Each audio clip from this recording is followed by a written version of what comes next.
Amerika Tashqi ishlar ministri Mike Pompeo Hong Kongni qo'llaydiganligini yana bir qatim ta'kidladi va xalqaro jamiyatning Uyg'ur musulmonlariga qilinayotgan Xitoy zulmiga qarshi turishga chaqirdi.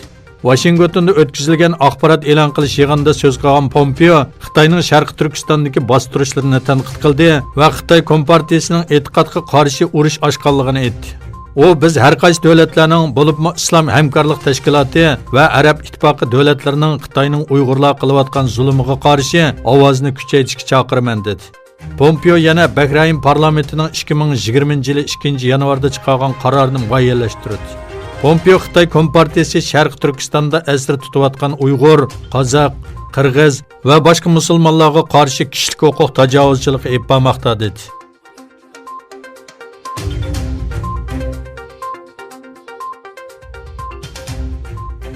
Zimiston to'rining xabar qilishicha, Sharq Turkistondagi Tungan musulmon erlarining ko'pinchisi tutqun qilingan.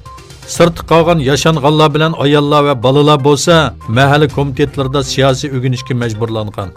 Shuning bilan birga ularning bolalari maktabda chatqiq qilgan, hatto darsda keyin qoldi degan bahona bilan maktabdan qo'g'langan.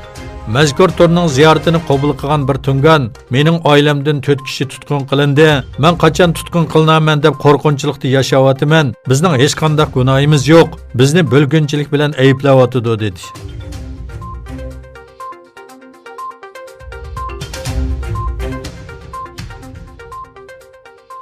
Xitoyda 59 kishida bayqalgan yuqumli kasalning buningdan burun ko'rilib boqmagan bir xil virus sababli kelib chiqqanligi bildirildi. Xitoyda necha 10 kishida bayqalgan bu xil virusning tipik bo'lmagan o'pka yallig'i, ya'ni SARSni keltirib chiqargan virus bilan bir oiladan ekanligi ilgari surilmoqda. Bu haqda tekshirish elib berayotgan mutaxassis Shu Jengo dastlabki alomatlarning bu kasallikning tojisima virusdan kelib chiqqanligini ko'rsatganligini aytdi. Bu xil kasallik dastlabda Wuhan shahrida 59 kishida bayqalgan bo'lib, 7sining ahvolining og'ir ekanligi ma'lum.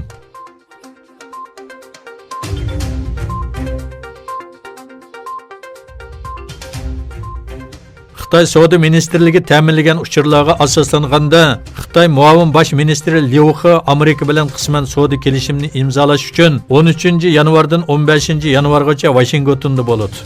Ministrlik bayonotchisi Gao Feng hay'atlarning yaqin aloqa ichida ekanligini aytgan bo'lsa-mu, lekin boshqa ma'lumot bermadi.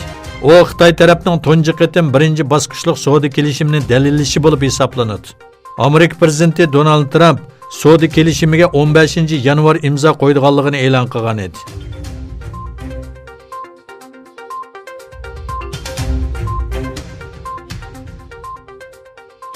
Amerika prezidenti Donald Trump NATOning kengayib O'rta Sharqdagi davlatlarni o'ziga qo'shilishi kerakligini aytdi. U shakllangan yangi ittifoq uchun NATO-MA degan ismni tavsiya qildi. Shuning bilan birga u Eronga og'ir embargo yurgizganligini ta'kidladi. O Amerikaning Eronlik general Sulaymonni o'ltirishning yo'lliq ekanligini oqlab, o texmi burun o'ltirilishi kerak edi. Obama doiralarining xatoliklari sababli Eron iqtisodiy jihatdan foydaldi va bularni terrorizmni qo'llash uchun ishlatdi dedi.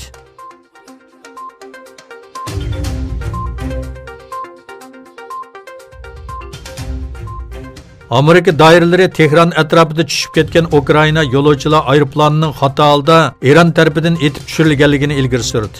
Birlashma agentligining xabar qilishicha, Amerika istixborot organlarining uchurlarini naql qilib so'zlagan ishki amaldor 176 kishi o'ltirgan bu aeroplanning Eronning boshqarilgan bombasi bilan etib tushirilgan ehtimolining yuqori ekanligini bildirdi. Trump bu haqda shubhalari borligini aytdi. Eron bo'lsa bu qarashlarni rad qildi.